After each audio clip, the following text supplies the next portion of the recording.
Baik, assalamualaikum warahmatullahi wabarakatuh.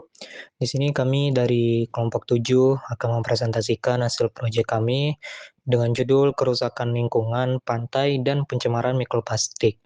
Studi kasus yang kami ambil yaitu adalah Pantai Gajah, Kota Padang. Di sini kelompok kami yang beranggotakan itu ada Ihsan Fajar Ramadan, Dara Amal Putri, Zaki Kurniawan, Marwan Nizar, serta saya sendiri Muhammad Abian Fadlur Rahman. Tanpa berlama-lama lagi, langsung saja kita masuk ke materi pertama, yaitu latar belakang.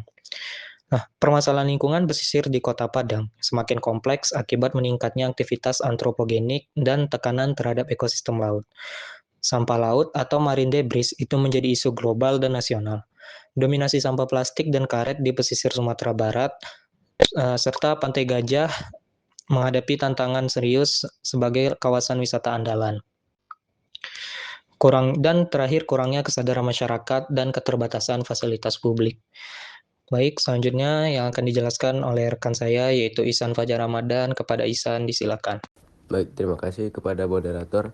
Selanjutnya kita akan membahas identifikasi masalah utamanya. Yang pertama yaitu kesadaran yang rendah. Masyarakat dan pengunjung yang kami lihat itu masih sering membuang sampah sembarangan di area pantai, membuat pantai tersebut tercemar. Juga sebab fasilitas yang minim membuat sampah-sampah yang berserakan itu tidak ada yang menampung, membuat tempat sampahnya itu tercecer sembarangan. Setelahnya, karena lemahnya aturan, tidak adanya penegakan sanksi yang tegas terhadap pelaku pencemaran di kawasan pantai itu membuat masyarakat itu bisa seenaknya saja membuang sampah. Oke, selanjutnya kita akan bahas apa itu mikroplastik. Mikroplastik itu sendiri berukuran kecil dari 5 mm. Mikroplastik itu adalah partikel plastik yang mengalami degradasi fisik, baik biologis maupun kimiawi. Sumber pencemarannya itu ada dua. Yang pertama primer, seperti produk kecantikan, seperti lipstik, bedak, dan sabun mandi. Juga ada dari sekunder, yaitu fragmen dari pemecahan sampah plastik besar akibat radiasi UV dan abrasi ombak. Terima kasih. Baik, selanjutnya itu materi yang akan disampaikan oleh rekan saya, yaitu Dara Amal Putri. Kepada Dara, disilakan. Baik, di sini kita akan lanjut kepada dampak ekosistem, yaitu ada 3. Yang pertama yaitu kerusakan biota, yaitu mikroplastik tertelan oleh ikan dan kerang, menyebabkan kerusakan pencernaan dan hambatan pertumbuhan. Yang kedua yaitu rantai makanan, akumulasi polutan atau PCBs dan logam berat dalam tubuh manusia melalui konsumsi seafood tercemar. Yang ketiga yaitu penumpukan sampah mengganggu habitat alami organisme pesisir dan menurunkan kualitas air.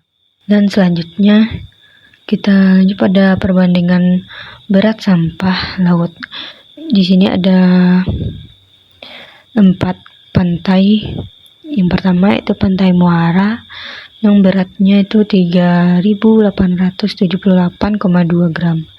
Kedua yaitu Pantai Purus sebanyak 1.905 gram. Ketiga yaitu Pantai Gajah sebanyak 802,2 gram. Yang terakhir yaitu Pasinan Tigo sebanyak 623,1 gram. Baik, hanya itu yang dapat saya jelaskan. Kembalikan kepada moderator. Baik, selanjutnya akan dijelaskan oleh rekan saya, yaitu Marwan Nizar. Kepada Marwan, dipersilakan. Baik, terima kasih kepada Bian.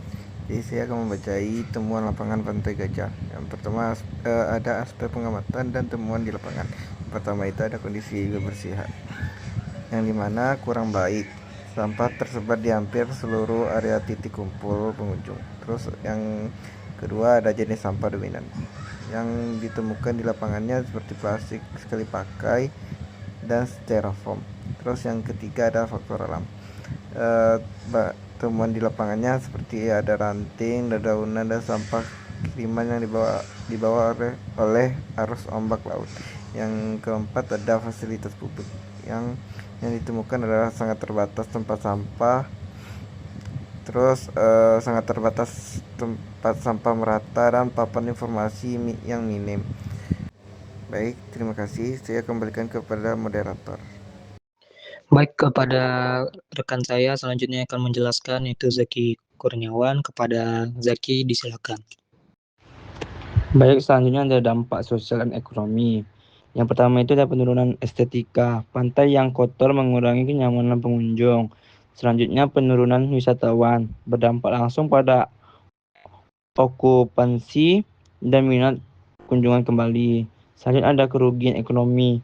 Pendapatan nelayan, pedagang, dan pengelola jasa sewa atau payung menurun.